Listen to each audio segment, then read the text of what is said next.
1900 нэг 80 90-ад оны хавцаа юм уу да. Нэг ихнэр нөхөр хоёр Герман руу явсан байгаа байхгүй. Тэгээ нөгөө тухайн үед чи манайхан чи нөгөө бенз машин ч юм уу те тэндээс машин аваад нэг хөлөөр нь нааш оруулж ирдэг те. Тэгээд ихнэр нөхөр хоёр залуухан ихнэр нөхөр хоёр очоод тэгээ Германаас очингуудлаа нэг машин авсан баг. Тэгээд тэр машинаа болохоор хөлөөр нь явж авчих гээд яг наашаага ингээд явж байгаа. Тэгээ хичнээн километр зам явж байгаа те. Ингээд явж байхад тэр Минск гэдгээр тэр ойролцоо гэсэн. Минск гэдэг Белорусын нийслэл. Тийм Белорус. Тэгээд Минскийн тэнд ойролцоо явж исэн чи машин нэвтэрсэн юм байна л да. Тэгээд нөгөө нэг юм ер нь жоохон зилүүдтэй газар. Тэгсэн чи ганцхан нэг засварт авцсуртай. Тэгээд тэр нь ингээд нэг хичнээн километр явж байгаа ганцхан засвар байдаг. Тэндүү машинаа оруулаад өгсөн гэсэн. Тэгсэн чинь за машины чи янзлах юм байна. Гэхдээ удах юм байна. Та хоёрын ойрхон байгаа буудал бууж байгаа. За гэд. Тэгээ нөгөө ихнэр өхөр хоёр маань машинаа засварт үлдээчихэд буудал буух гээд. Тэгээ машинаа засварт үзүүлээ байжсэн чинь мангар том юм КамАЗ гэдэг чинь тийм нэг ачаачтай машин байдаг шүү дээ. Амар том юм ачаа тээвэрлж байгаа жолооч ирж байна. Яг тийм чинь тээврийн зам байгаа байхгүй. Гэсэн чинь тэндээс нэг юм амар ус сахалтай мангар том биетэй нэг юм орс нөхөр буугаад ирсэн.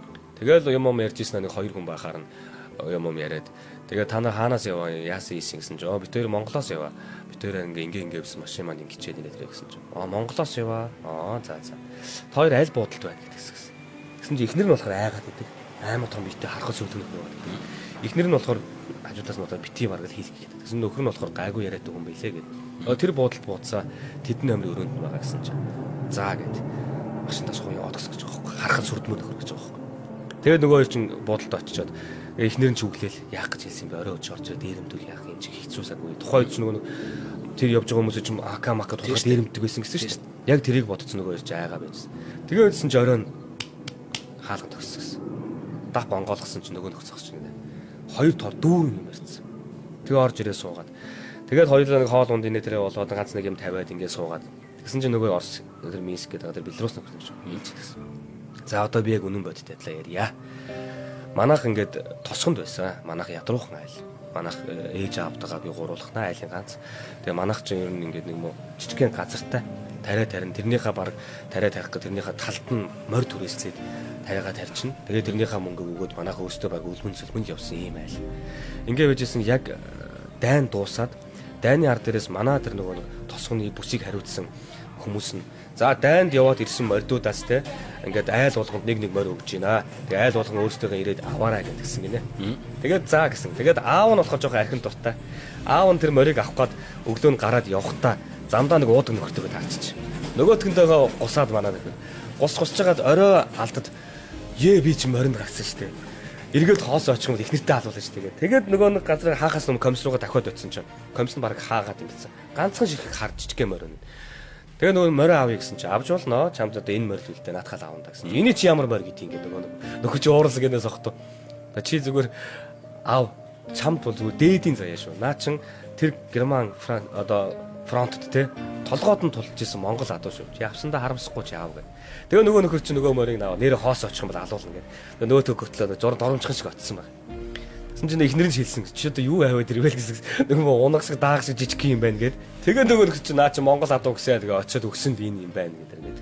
Тэгээд нэг жоохон тэр чин болох нөгөө нэг тижээгдээд том сүндэ чи надад тижээл тижээлээ худалдаж авч тижээдэг. Гэсэн нөгөө нэг Монгол болчин болохоор гараад өвсөдөд явчихна.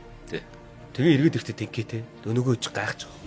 Тэгээ баг 2 томсог түрээслээд нэг мөн газраа хаглуулж янзлуулад тэгээд нэг ингээд тариа тэрийг олоод нэг зараа тэгээд хоолунд авдаг байсан айлчин томсог түрээслэхгүйгээр нөгөө нэг жижигхэн Монгол морчин тэр газрыг хангалттай хийгээч нэж байгаа. Дорн мужаад дайж байгаа байхгүй. Нөгөө 2 томсог түрээслээд 2 3 өдөр хаддаг байсан газар нь одоо ганц Монгол морин өдөрт хийгээйцэн.